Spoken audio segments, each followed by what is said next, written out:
effective? How do you plan to attack? I mean, they're good at it. I mean, they're good positionally. They have a shot blocker. They have experienced players, good IQ players. They have a coach that demands it. They create turnovers. They're number 2 in the country, I see, in the turnover margin category, which is a really good category to be good at. And then they're holding teams in the 50s, so they've been really good defensively. You put the higher quality teams on your schedule. What do you see as like the 2 or 3 main things that you guys have to do those games?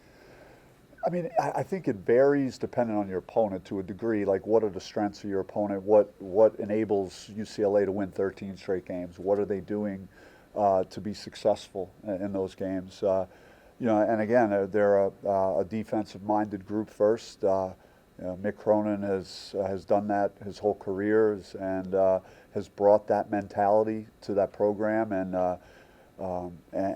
those guys play extremely hard at that end of the floor.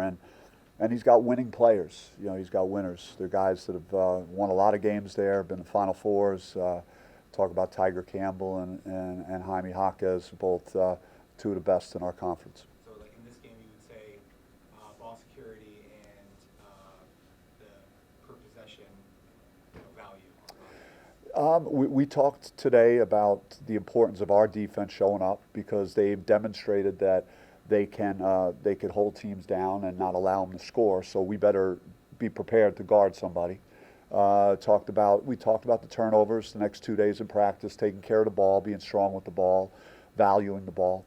And then offensive rebounding is always something that we feel we need to discuss and put on our radar because in certain games we haven't been great in that category, and they're second in the league in offensive rebounds. You guys have historically had, since you've been here, great games with them.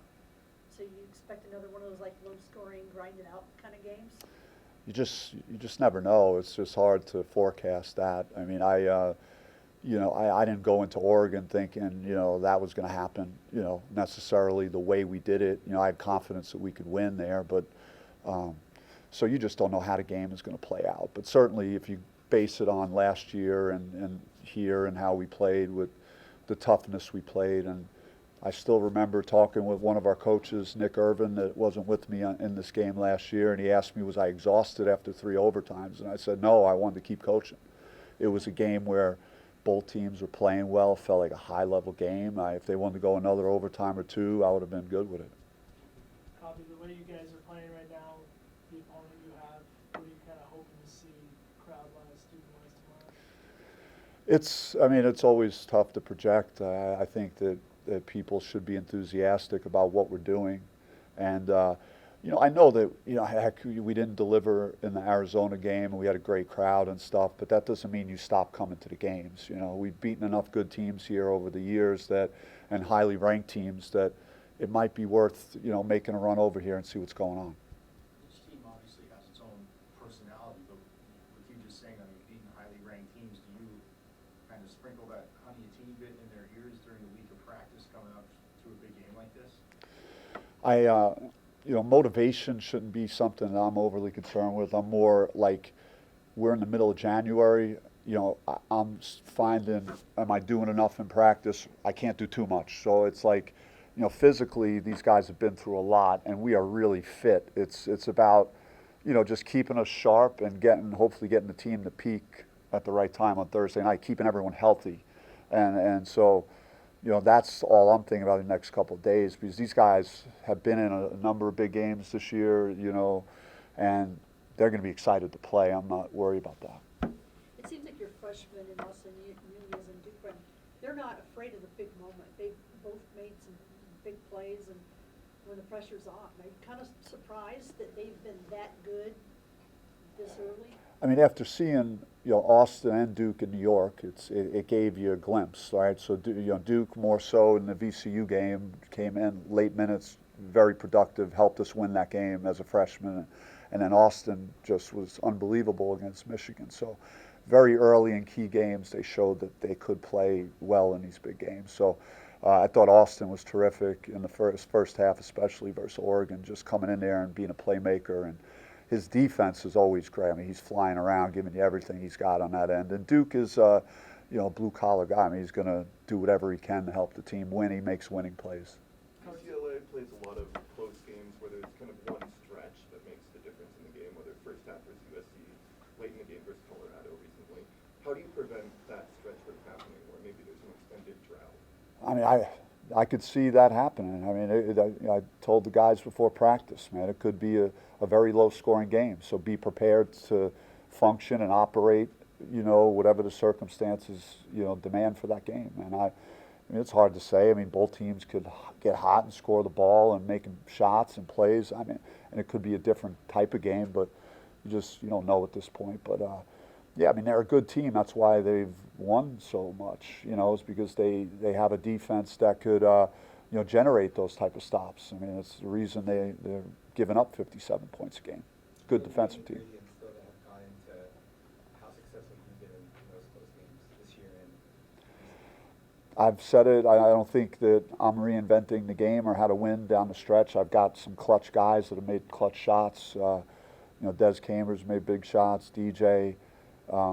Yeah, I got guys that can put the ball in the basket late in the game. We made our free throws versus Oregon State. Austin Nunez stepped up and made 2 huge foul shots. And so you do things that you could do to close games out. At the same time, I've talked about our depth and our ability to get a lot of guys on the floor and stay fresh late in games. And you know, we value fitness and conditioning, so we run a lot in practice. I think our guys are ready to, you know, to play down the stretch and still not have a big drop off late in games. There's been some talk over the last few weeks from you and some of the other players about kind of elevating or changing Warren Washington's role on offense. How do you think that's progressed over the last few games, and is that something that you think you're going to need this weekend? Against Washington State, he was fantastic. You know, he got touches. He was 9 out of 10.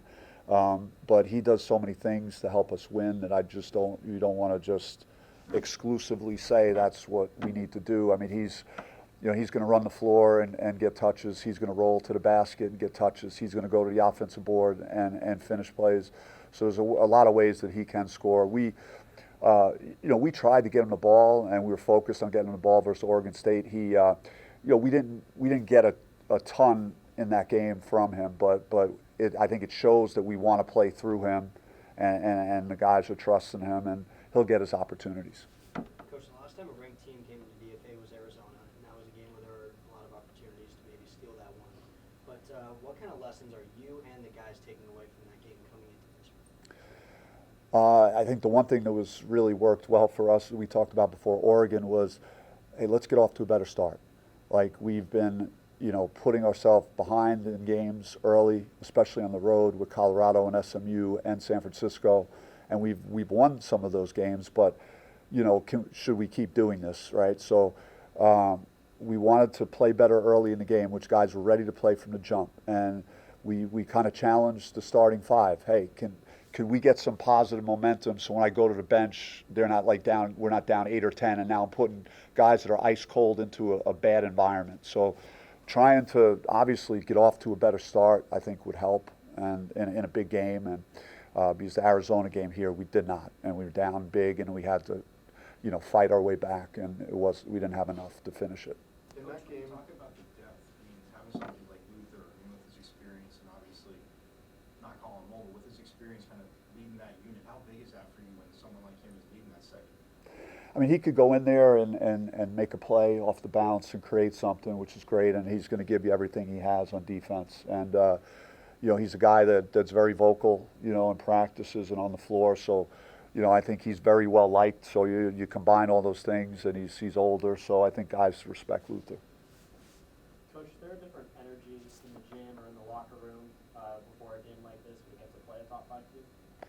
I mean, you know what's in front of you. It's like, you know, as soon as it was hard to avoid talking about it when we beat Oregon State. You know, usually you want to kind of rehash the game a little bit, but I found myself at the very end just talking about the potential of what this arena could be like on Thursday night and how exciting that environment potentially could be with so much at stake in our conference. And it's very early, and there's a lot of games left and stuff. But for us to have a chance to have the #1 team in our conference here, and we're 1 game behind them, and it's a team like UCLA. I mean, I don't know what more you could ask for as a competitor and as a player. So you could see that the guys were excited for that opportunity.